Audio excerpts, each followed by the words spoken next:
Hello friends, nursing plus চ্যানেলে আপনাকে স্বাগত জানাই। আজকের ভিডিওতে আমরা যে বিষয়টি নিয়ে আলোচনা করব সেটি হলো আমাদের শরীরের বিশ্রাম প্রয়োজন তা কিভাবে বুঝব। বিষয়টি খুবই গুরুত্বপূর্ণ, তাই ভিডিওটি অবশ্যই সম্পূর্ণ দেখুন।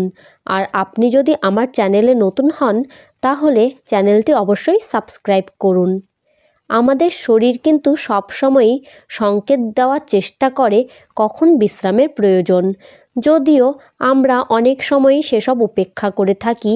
কিন্তু এই সংকেতগুলো বুঝতে পারলে অনেক গুরুতর স্বাস্থ্য সমস্যাকে এড়ানো যায় এবং মানসিকভাবে ভালো থাকা যায়।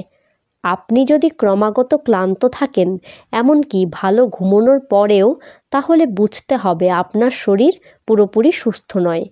যদি সামান্য বিরক্তিতেও মেজাজ বিগড়ে যায় বা অস্বাভাবিক উদ্বিগ্ন লাগে, তাহলে তা মানসিক অবসাদের ইঙ্গিত হতে পারে। এছাড়া ঘন ঘন অসুস্থতা ইমিউনিটি কমে যাওয়ার ইঙ্গিত হতে পারে।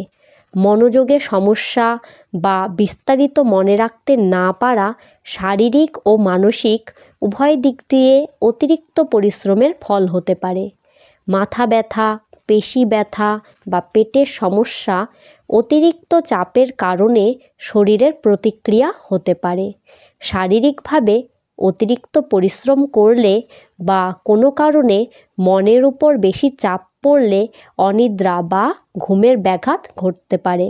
সুতরাং এইসব সমস্যা একেবারেই উড়িয়ে দেবেন না। প্রয়োজন বুঝে শরীরকে বিশ্রাম দিন। মনে রাখবেন, পর্যাপ্ত বিশ্রাম নেওয়া দুর্বলতার কোনো লক্ষণ নয়, বরং এটি সুস্বাস্থ্যের একটি গুরুত্বপূর্ণ উপাদান। ভিডিওটি ভালো লাগলে অবশ্যই লাইক, কমেন্ট এবং শেয়ার করুন।